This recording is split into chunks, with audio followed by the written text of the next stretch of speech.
आज हम देखेंगे संख्याओं के व्यापक रूप से संबंधित कुछ उदाहरण।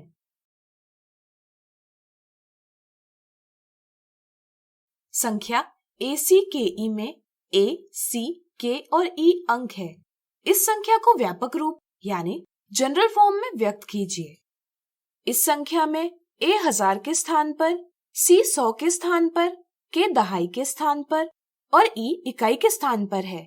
इसलिए इस संख्या का व्यापक रूप लिखा जा सकता है 1000 गुना A धन 100 गुना C धन 10 गुना K धन 1 गुना E।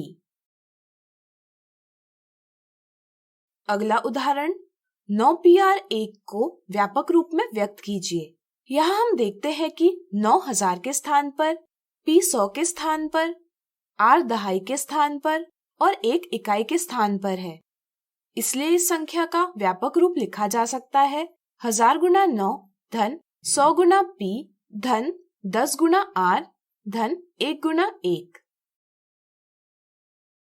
अगला उदाहरण नीचे दर्शाए व्यापक रूप में PQS और K अंक है।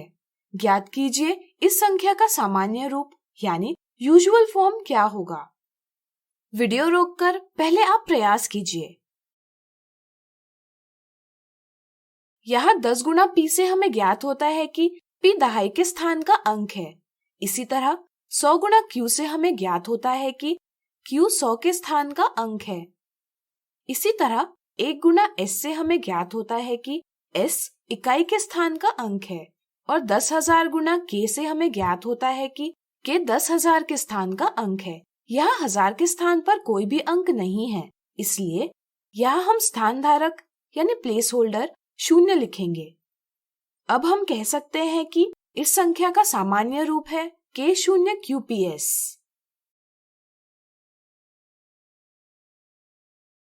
अगला उदाहरण संख्या PQ ऋण QP में P और Q अंक है तथा P Q से बड़ा है। क्या यह संख्या 3 से विभाज्य यानी डिविजिबल है? जरा सोचिए कि हम इस सवाल को कैसे हल कर सकते हैं। सोचिए।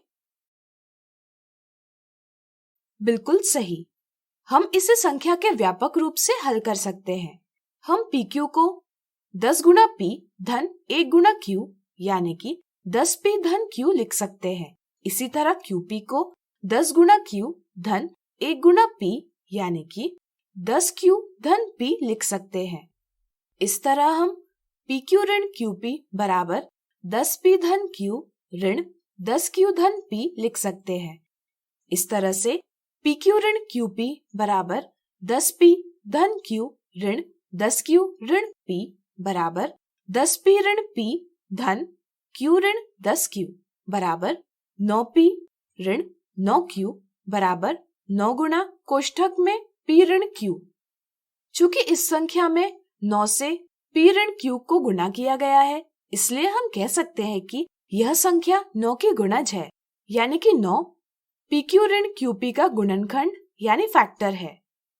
यानी कि PQ ऋण QP यह संख्या 9 से विभाज्य है और चूंकि 3 9 का एक गुणनखंड है, इसलिए यह संख्या 3 से भी विभाज्य होगी।